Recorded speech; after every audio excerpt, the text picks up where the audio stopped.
Good evening, all of you. आज आपण एका नवीन विषयावर चर्चा करणार आहोत आणि जो की सगळ्यांच्याच आवडीचा, सगळ्यांनाच माहीत असणारा, पण व्यक्त न करता येणारा असा विषय थोडासा आहे. काही जणांना या बाबतीत चांगल्या प्रकारे माहिती आहे, जाणीव आहे, अभ्यास आहे. पण काही विद्यार्थी या बाबतीत थोडंसं अनअवेअर आहेत. त्यांना असं म्हणूया की त्यावर थोडंसं त्यांना माहिती नाही. ओके. तरी पण असं होऊ शकत नाही, की आज ज्याला इंटरनेट म्हणजे काय हे माहीतच नाही. असं कोण आहे आपल्यामध्ये किंवा आपल्या घरामधलं बघा, काय करायलास? काही नाही मी मोबाईल पाहतो. अरे नेट बंद कर. अशा पद्धतीचं आपण सहजपणे एखादं वाक्य म्हणतो. नेट बंद कर म्हणजेच काय? म्हणजेच इंटरनेटचा डाटा जो आहे तो बंद कर. का? तर विनाकारण आपल्याला माहित आहे, की आपलं पॅकेज कसं आहे, आपण इंटरनेट चं पॅकेज कसं आहे, त्या पद्धतीने आपल्याला डाटा मिळत असतो. 1 जीबी, 115 जीबी, 2 जीबी वगैरे, वगैरे. ओके. जसा प्लॅन आहे, तशा पद्धतीनं आपल्याला इंटरनेट वगैरे मिळत असते.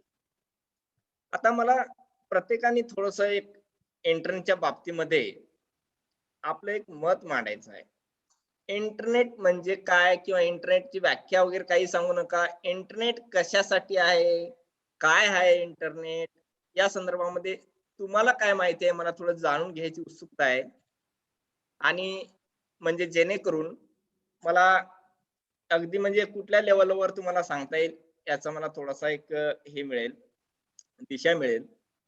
तर मला वाटते शिंदे मॅडम तुमचा माईक ऑन करा आणि इंटरनेट म्हणजे नेमकं काय, कशासाठी वापरतो, काय करतो आपण इंटरनेटमुळं, त्या संदर्भामध्ये थोडंसं एक ओळीमध्ये सांगायचं किंवा 2 ओळीमध्ये तुमचं मत मांडायचं.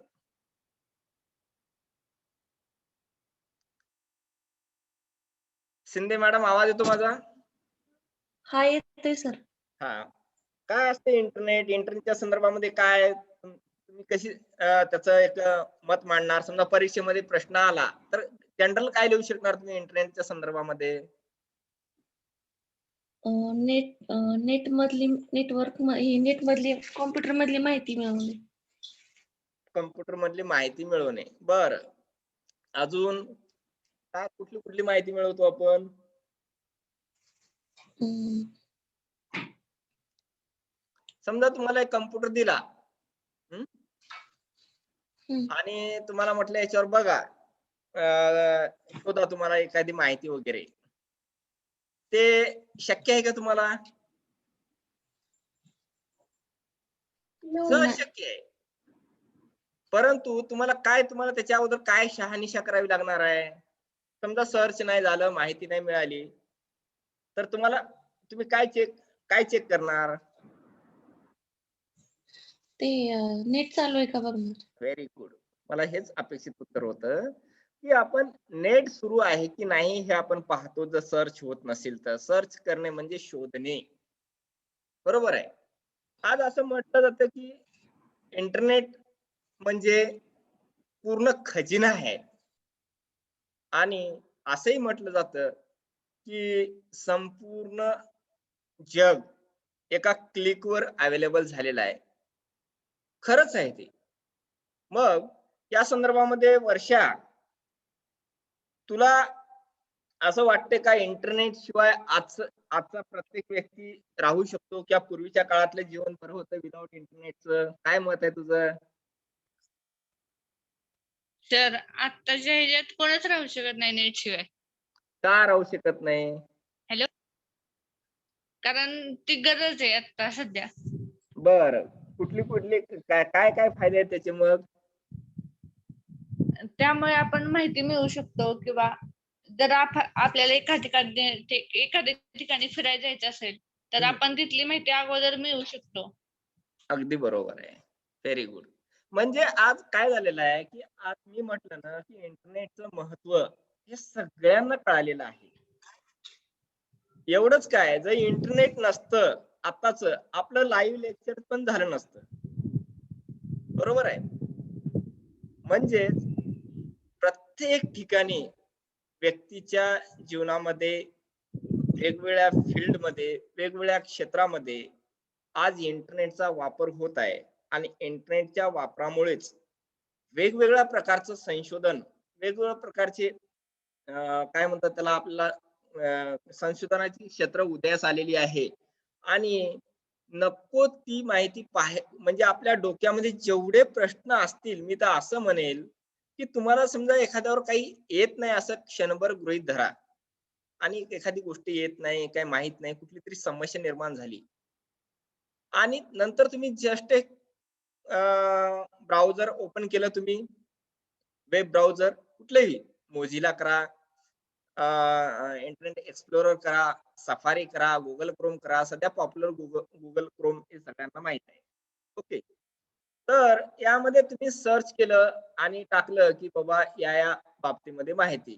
फक्त काय आहे याच्यामध्ये माहिती आहे का, आपल्याला नेमकी काय माहिती पाहिजे ते सर्च करण्याचे टेक्निक आहे. सर्च स्ट्रॅटेजी म्हणतो त्याला आपण.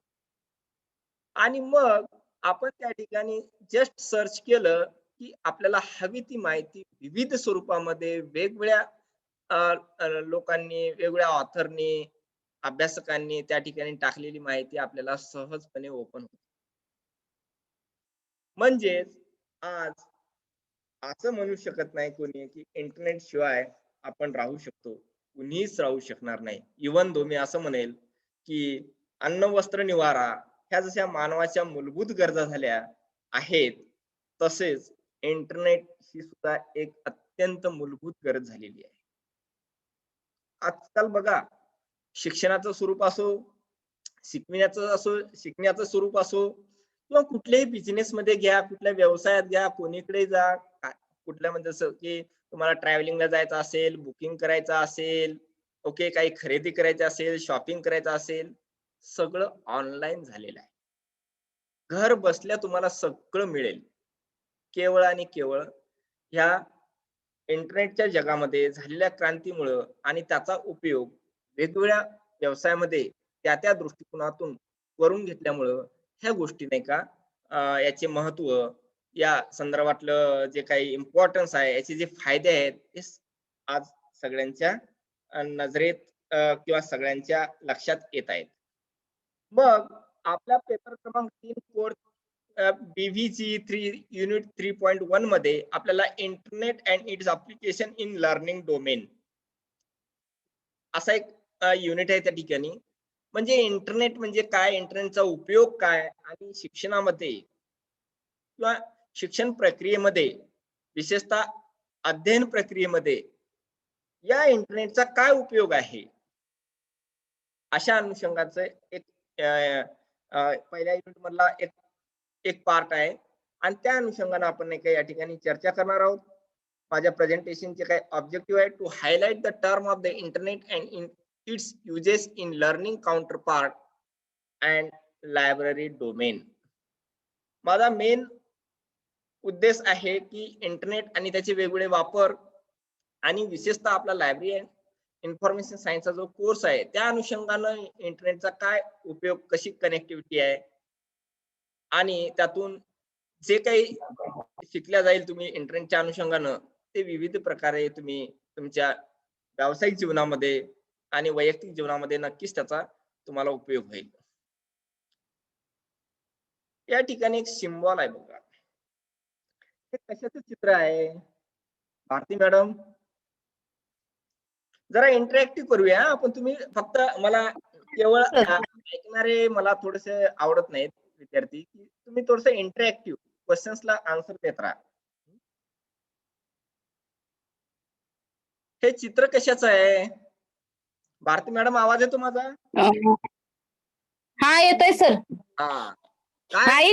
हे आपलं पृथ्वीचं आहे, सॅटेलाइट सगळे असतात त्याचे. Very good. म्हणजे सगळ्यांना आयडिया, व्हेरी नाईस, थँक्यू. हे पृथ्वीचं एक सिम्बॉल आहे आणि पृथ्वीचं सिम्बॉल म्हणजे जगाचं एक नाही का एक प्रतीक असं म्हटलं तरी आपल्या मराठीमध्ये चालेल.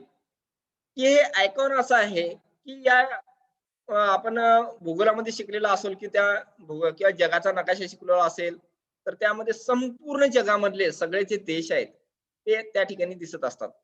अगदीच तसंच हे जे सिम्बॉल आहे हे आजच्या याच्यामध्ये इंटरनेट कनेक्टिव्हिटी जे म्हणतो ना आपण, त्या इंटरनेट कनेक्टिव्हिटी सगळ्या जगाला कसं व्यापलेलं आहे हे पण इंडिकेट करते. इंटरनेट INTER आणि NET हा जो इंटरनेट शब्द आहे तो दोन शब्दापासून तयार झालेला आहे. इंटर आणि नेट. इंटर म्हणजे काय की एकमेकांमध्ये आतमध्ये एकमेकांचा संबंध असणारे, आंतर किंवा आंतरराष्ट्रीय असा त्याचा वेगवेगळे ऑथर वेगवेगळे अभ्यासक त्याचा अर्थ घेतात. Inter means international and net means network. Net हा शब्द नेटवर्कचा शॉर्ट फॉर्म घेतलेला आहे. इंटर हा शॉर्ट फॉर्म इंटरनॅशनल पासून घेतलेला आहे. मग नेटवर्क म्हणजे जाळं, नेट म्हणजे जाळं. ओके. इंटर म्हणजे आंतरराष्ट्रीय जाळं.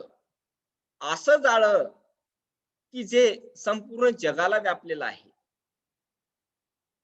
अशी कनेक्टिव्हिटी, असं नेटवर्क की ते संपूर्ण जगातले अगदी खेड्यापासून शहरापर्यंत अगदी सगळा भाग त्या ज्या जाळ्यानं जोडला गेलेला आहे ते जाळं म्हणजे internet.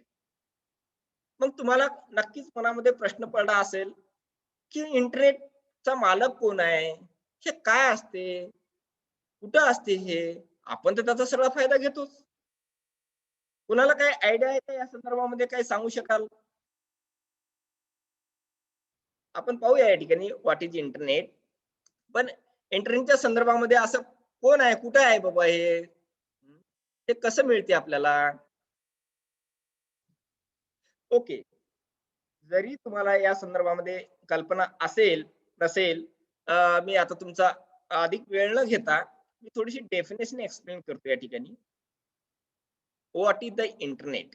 Internet is a large group of billion computers around the world.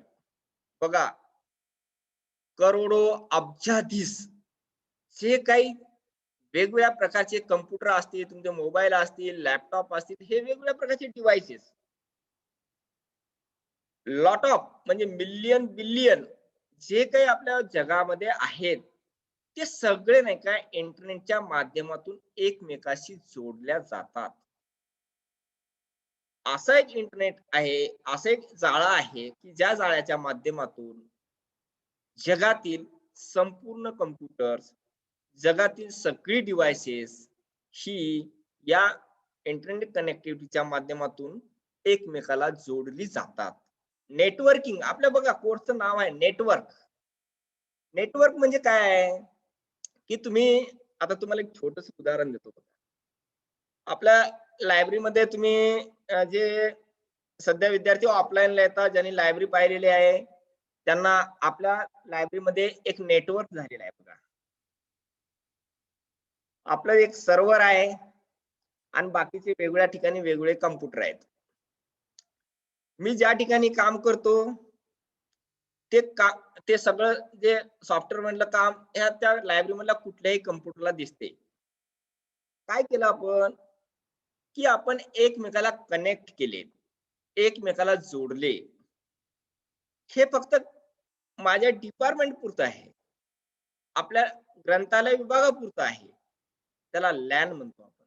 एखाद्या छोट्या विभागापुरतं किंवा एखाद्या कॉलेजच्या मर्यादित किंवा एखाद्या बिल्डिंग मध्ये सगळे कम्प्युटर एकत्र जोडणे एका विशिष्ट कनेक्टिव्हिटीनं, that is called LAN. LAN, local area network. त्यानंतर दुसऱ्या प्रकारची आपल्याला तो एक वेगळ्या चॅप्टर मध्ये शिकायचा आहे, पण या अनुषंगानं या ठिकाणी संदर्भ येतो म्हणून मी या ठिकाणी सांगू इच्छितो की लॅन नंतर नाही का मॅन, मेट्रोपॉलिटन एरिया नेटवर्क. म्हणजे काय, एखादी कंपनी आहे, मोठी कंपनी, आणि तिच्या त्याच कंपनीमध्ये 4 दिशेला 4 शाखा आहेत. सपोज एखादी बँक बघा तुम्ही, तुम्हाला एक तुमच्या व्यवहारातलं उदाहरण देतो.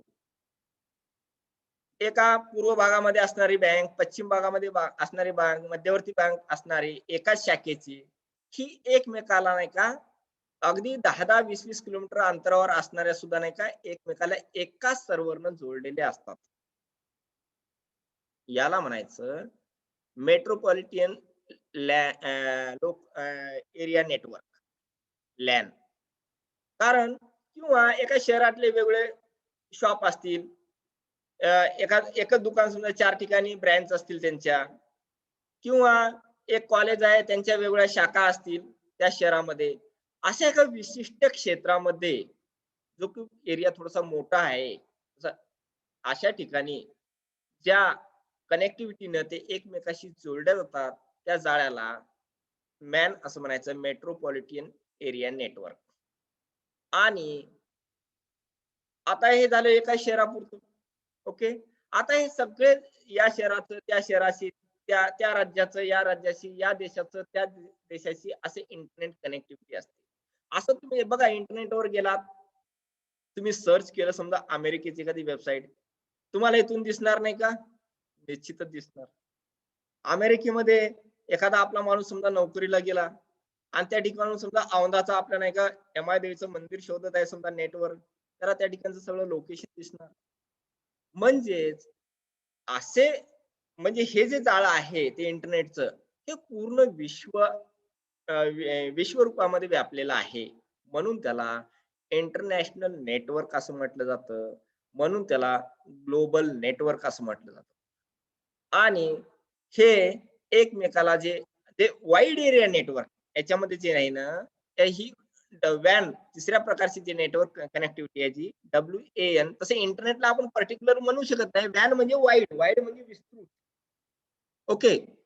जे मोठ्या प्रमाणामध्ये विस्तृत भागामध्ये वेगवेगळ्या प्रकारची डिव्हाइसेस जोडली गेलेली आहेत, त्या नेटवर्क सिस्टीमला आपण वॅन असं म्हणतो. WAN, wide area network. मग हा इंटरनेट एक वाईड एरियाचं एक्झाम्पल आपल्याला सहजपणे सांगता येईल. कारण इंटरनेटच्या माध्यमातून इंटरनेट एक जाळच आहे. सगळ्यांना जोडलेलं आहे. आणि या माध्यमातून संपूर्ण विश्व हे एका क्लिकवर आलेलं आहे. These computers are connected by phone lines, fiber optic lines, coaxial cables, satellite, wireless cables. बघा, तुमच्या घरामध्ये एक लॅपटॉप आणला, सपोज कम्प्युटर आणला एखादा. ओके. कम्प्युटर आणला, तुमच्याकडे नेट नसेल, म्हणजेच तुम्ही इंटरनेट वापरू शकत नाही. मग हे इंटरनेट वापरण्यासाठी आपल्याला सर्वप्रथम काय करावं लागणार आहे? नेट घ्यावं लागणार आहे. मग नेट कोण देते हो आपल्याला? काही सांगू शकाल? नेट आपल्याला कोण देत असते?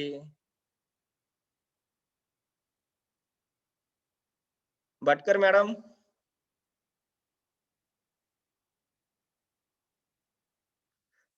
अक्षय. आपण सगळ्यांना माहित आहे. फक्त थोडस नाही का आपण थोडस हे करत नाही. अक्षय काळुके. ओके. मला वाटते कदाचित ते आता कुठेतरी एंगेज असतील. ओके. कोणी या संदर्भामध्ये सांगू शकता? शिंदे मॅडम.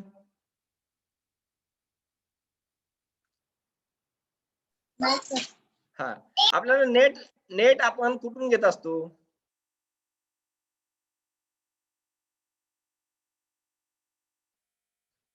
सगळ्यांना माहित आहे. आपण मोबाईल सगळेजण वापरता. बघा, त्या मोबाईल आपण कोणी कार्ड एअरटेलचं वापरते, कुणी BSNLचं वापरते, कुणी आयडियाचं वापरते, कुणी जिओचं वापरते, कुणी टाटाचं वापरते. बरोबर आहे. ही जी नावं मी घेतलेली आहेत ज्यांचं कार्ड वापरतो, म्हणजे ते काय आहे? कंपनी का सर? हा, कंपनी. हा बोला की मॅडम. हा कंपनी का सर? हा, ह्या ज्या कंपनी आहेत ना, ह्या कंपनी म्हणजे दुसरं तिसरं काही नसून इंटरनेट सर्व्हिस प्रोव्हायडर, ISP. याला म्हणतात ISP companies, internet service provider. मग आपण काय करत असतो, कधी दोन आयडियाचं चालणं गेलं की आपण एअरटेलचं घेतो, एअरटेलचं चालणं गेलं की आपण BSNLचं घेतो. म्हणजेच काय आहे की बघा, आपल्या अवतीभोवती आपण फिरायला जात असतो. आणि त्या ठिकाणी वेगवेगळ्या प्रकारचे टॉवर असतात. त्या टॉवरवर नाही का त्या कंपनीचे हे त्या कंपनीने टॉवर नाही का उभारलेले असतात. ते काय करत असतात, की आपापली कंपनी आपापल्या इंटरनेट सेवा देण्यासाठी ह्या टॉवरची निर्मिती केलेली असते. आणि म्हणून मार्केटमध्ये आपल्याला माहित आहे बघा, कापड दुकानाच्या रांगेला गेलं की आपल्याला वेगवेगळ्या प्रकारचे कापड दुकानं असतात. ओके. मग इथं घ्यायचं का तिथं घ्यायचं ते ग्राहकांनी ठरवायचं असते. कारण जे आपल्याला चांगल्या क्वालिटीचं मिळेल, जे व्यवस्थित मिळेल, जिथं चांगला माल असेल, फसवेगिरी नसेल, व्यवस्थित सुविधा असेल, अशा ठिकाणी आपण घेतो. सेम इंटरनेटच्या कंपनीकडे सुद्धा ग्राहक अशाच पद्धतीने जात असतात. ज्याचं आपल्याला चांगली इंटरनेट कनेक्टिव्हिटी आहे, आपण म्हणतो की रेंज आहे त्यांची व्यवस्थित, काही प्रॉब्लेम नाही, अशाच कंपनीचा आपण हे घेत असतो. मग हे आता जे नावं घेतले मी, BSNL कंपनी असेल किंवा आयडिया कंपनी असेल, एअरटेल असेल, ओके. अशा ज्या कंपन्या आहेत त्या काय करत असतात, की आपल्याला इंटरनेट सर्व्हिस देत असतात. बरं ते फुकट देतात का? नाही. वेगवेगळे प्लॅन असतात त्यांचे. आपण कशा पद्धतीचा प्लॅन आपण घेतो त्याच्यानुसार नाही का ते आपल्याला पैसे भरून आपल्याला ती सर्व्हिस मिळत असते. मग हे इंटरनेट सर्व्हिस प्रोव्हायडर यांना कुठून कनेक्टिव्हिटी मिळत असते? हे बघा. ऍक्च्युअली इंटरनेटचा इतिहास आपल्याला पुढे पाहायचाच आहे, पण थोडीशी एक पुसटशी कल्पना देतो या निमित्तानं. हे इंटरनेटचे संपूर्ण जाळं एकमेकाला कसं काय जोडलं गेलं असेल? खरी गंमत काय आहे माहितीये का? की संपूर्ण देशामध्ये, संपूर्ण जगामध्ये ज्या ठिकाणी समुद्र सपाटी आहे, त्या समुद्र सपाटीच्या अनुषंगानं संपूर्ण जग नाही का आपण पाहतो जगाचा नकाशा घ्या, भारताचा नकाशा घ्या, कुठे ना कुठे नाही का समुद्राची कनेक्टिव्हिटी आलेली आहे, समुद्र किनारा लाभलेला आहे. मग या ठिकाणी या समुद्राच्या आतमधून या इंटरनेटच्या पूर्ण वायर पसरलेल्या आहेत. त्याच्यावर निगराणी करण्यासाठी, त्याच्यावर लक्ष ठेवण्यासाठी, त्याची दुरुस्त करण्यासाठी, ह्या सगळ्या सर्व्हिस देण्यासाठी ते वेगळी कंपनी आहे. मग आपल्या समजा मुंबईला समुद्र सपाटी लाभलेली आहे. मग आपल्याला एक कनेक्टिव्हिटी आपल्या महाराष्ट्रामध्ये भारतामध्ये मुंबईला मिळालेली आहे. ओके. मग तिथून त्या कनेक्टिव्हिटी मधून वेगवेगळ्या कंपन्यांनी आपण नाही का तिथून त्यांनी शेअर केलेला आहे, की म्हणजे हिसाब आम्ही या माध्यमातून सर्व्हिस देतो. मग एकाच कनेक्शनला हे अनेक कंपनीज नाही का जोडल्या गेलेल्या आहेत.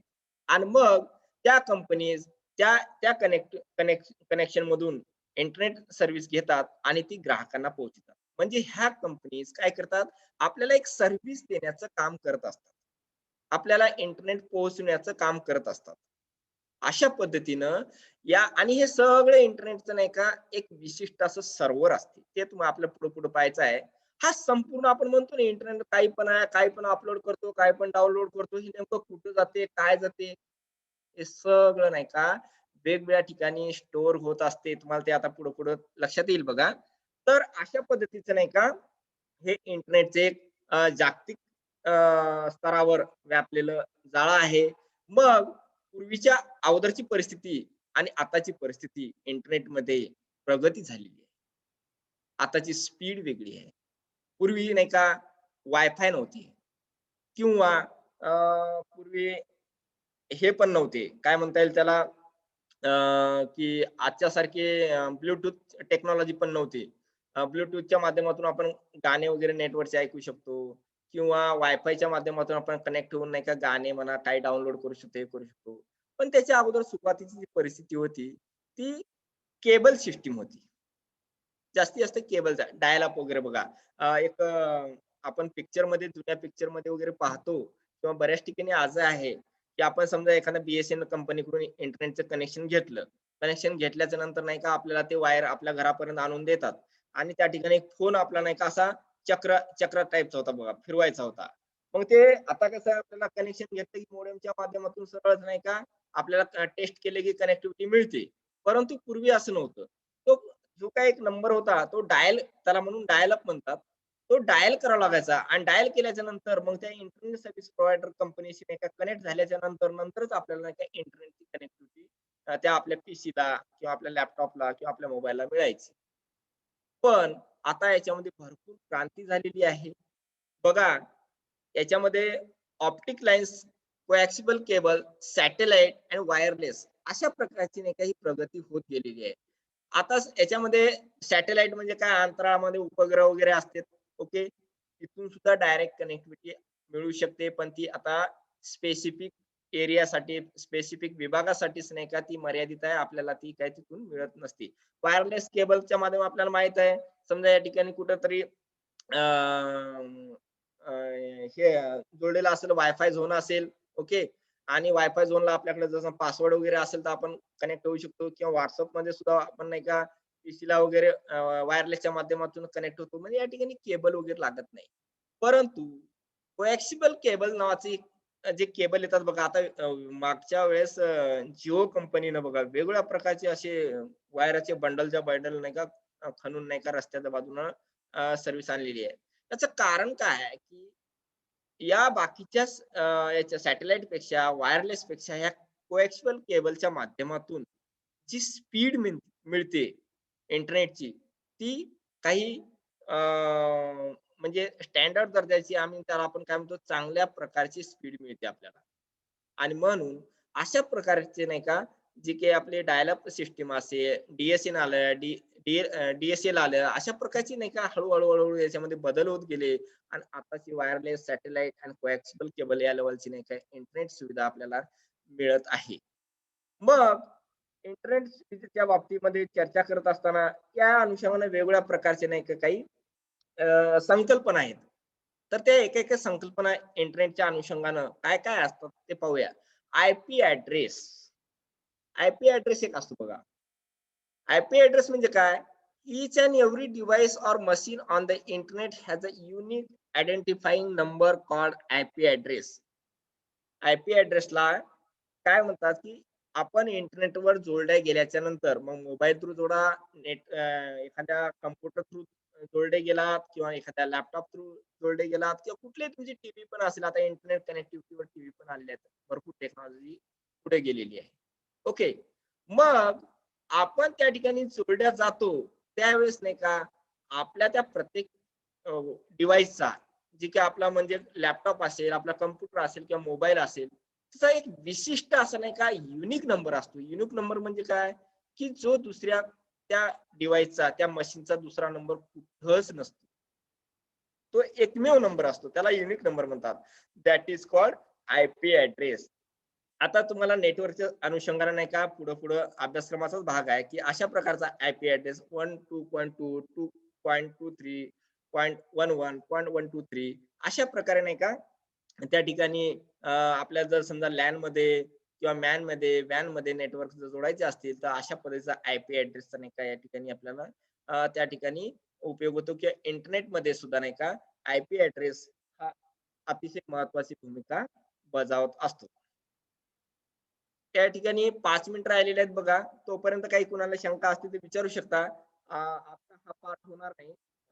थोडस आपण या अनुषंगाने, इंटरनेटच्या अनुषंगानं सर्वप्रथम त्याचा इतिहास पाहूया. कारण असं म्हटलं जातं, की इतिहासाचा अभ्यास केल्याशिवाय भूगोलाचा अभ्यास होत नाही. म्हणजे त्याची पार्श्वभूमी काय आहे, नेमका कसा उगम झाला, आणि नंतर हळूहळू आपल्याला त्याची एक उत्सुकता आणि आपल्याला हे कळत असते, की नेमकं काय झालं. बघा, 1969च्या दरम्यान ARPANET या नावाने नाही का त्याला म्हणतात, त्याचा लॉंग फॉर्म ARPANETचा ऍडव्हान्स रिसर्च प्रोजेक्ट एजन्सी. ARPANETचा लॉंग फॉर्म काय आहे? Advance research project agency. ही कुठे होती? ही नाही का आपला जो मिलिटरी एरिया म्हणतो ना आपण, डिफेन्स एरिया, संरक्षण विभाग, त्या अमेरिकेमध्ये त्या संरक्षण विभागामध्ये हा सर्वप्रथम जे आजचं इंटरनेट म्हणतो त्याचं जे मूळ रूप आहे हे ARPANET या नावानं होतं. आणि ते 1969 मध्ये केवळ सैनिकाच्या एरियामध्ये, संरक्षणाच्या क्षेत्रामध्ये त्यांच्या गोपनीय माहिती कुठं बाहेर पसरू नये, त्यांच्यातल्या त्यांच्यात राहावा, शत्रूला पण ती गोष्ट कळू नये यासाठी सर्वप्रथम 1969 मध्ये अमेरिकेमध्ये याचा वापर झाला आणि तो ARPANET या नावाने अ, अ, म्हणजे ओळखला जात होता. त्यानंतर त्याचं नाव बदललं NSF नेट 1986 मध्ये. याचा थोडासा नंतर काय झालं हळूहळू की या इंटरनेटचा उपयोग, याचा फायदा हा सगळ्यांना समजू लागला आणि जास्त त्याचं महत्व पण लक्षात येऊ लागलं आणि मग संशोधनाच्या क्षेत्रामध्ये, रिसर्चच्या एरियामध्ये याचा वापर करण्यास सुरुवात केली. ते NSF नेट म्हणजे नॅशनल सायन्स फाउंडेशन नेटवर्क हे सुद्धा अमेरिकेमध्येच US गव्हर्नमेंटमध्ये याचा वापर झाला आणि त्यावेळेस 1986 च्या दरम्यान हेच ARPANET, NSF नेट या नावानं ओळखलं जाऊ लागलं. परंतु नंतरच्या काळामध्ये हळूहळू अमेरिकेनंतर संपूर्ण देशामध्ये नाही का हळूहळू याचं जाळं पसरू लागलं, सगळीकडे याची कनेक्टिव्हिटी झाली आणि आपल्या भारतामध्ये 1985 च्या आसपास VSNL बघा BSNL आणि VSNL हे वेगळे आहेत हा. तर 1995 च्या आसपास आपल्या 90 च्या आसपास भारतामध्ये प्रवेश झाला आणि 1990 ते 95 च्या काळामध्ये संपूर्ण जगामध्ये हे इंटरनेटचं जाळं हळूहळू पसरायला लागलं आणि तेव्हापासून from the 1995 the ARPANET was used in 1969 and that name was also renamed in 1986 as NSF NAT and it has changed and become popular from 1995 as a internet आणि 1995 पासून हे आता इंटरनेट सगळं पॉप्युलर झालं. आजही सगळेजण इंटरनेट त्याला short form मध्ये नेट नाही, नेटची कनेक्टिव्हिटी नाही, अशा वेगवेगळ्या नावानं म्हणतात. नेट म्हणजेच इंटरनेट. अशा प्रकारे या इंटरनेटचा थोडक्यामध्ये इतिहास आहे. आपण डीप मध्ये जायला नको. आता how to connect with internet हे आताच मी तुम्हाला याची चर्चा पण या ठिकाणी केलेली आहे की आपण इंटरनेटला कसं कनेक्ट होतो. त्यासाठी आपल्याला माहित आहे की इंटरनेट सर्व्हिस प्रोव्हायडर असतात जे की वेगवेगळ्या कंपन्या सांगितल्या आयडिया असेल, BSNL असेल, जिओ असेल, ओके, एअरटेल असेल, what ever it may be. त्यांच्याकडून आपण कनेक्शन घेत असतो. मग ते पूर्वीच्या काळामध्ये डायल अप जसे की मी तुम्हाला फोनचं उदाहरण दिलं ते रिंग फोनचं, ओके, डायल करावं लागायचं नंतरच आपल्याला कनेक्टिव्हिटी मिळायची. नंतर केबल या लागले ओके DSN अशा प्रकारची कनेक्ट त्याच्यामध्ये सुधारणा झाली. त्यानंतर डिजिटल सबस्क्रायबर लाईन म्हणजेच जे अॅनालॉग जे असतात ते काय असते थोडस सिग्नल जे असतात बघा ते मोडेम वगैरे असते. आता हे प्रॅक्टिकल तुम्ही नाही का याल त्यावेळेस तुम्हाला हे गोष्टी मी सांगेल की काय असते अशा प्रकारचं आपल्या मोडेम मधून काय इंटरनेट आपल्याला आपल्या पीसीला कसं मिळते, मोडेमचं काय काम आहे. ओके, मोडेम हा आपल्या इंटरनेट कंपनीमध्ये आणि आपल्या डिव्हाइसेस मध्ये ओके इंटरनेट घेणे देणे इंटरफेस करण्याचं काम म्हणजे अॅनालॉग डाटा बायनरी मध्ये करण्याचं काम आणि बायनरी डाटा अॅनालॉग मध्ये करण्याचं काम, डिजिटल सिग्नल मध्ये करण्याचं काम अशा पद्धतीने हा मोडेम काम करत असतो. तर या माध्यम अशा पद्धतीने DSLI सॅटेलाइट तुम्हाला सांगितलं उपग्रहाचं वायफायच्या माध्यमातून सुद्धा नाही का आपण कनेक्टिव्हिटी म्हणजे आपण इंटरनेटची कनेक्टिव्हिटी घेत असताना थोडक्यामध्ये इंटरनेट सर्व्हिस प्रोव्हायडर ISP च्या माध्यमातून विविध माध्यमातून कनेक्टिव्हिटी घेत असतो. मग कोणी केबल टाकून घेतात डायरेक्ट. आजही नाही का काही जणांकडे रेंजचा प्रॉब्लेम असतो मग ते केबलची कनेक्टिव्हिटी घेतात. काही जण आपल्या कार्डच्या माध्यमातून वायफायच्या माध्यमातून यूज करतात. अशा पद्धतीने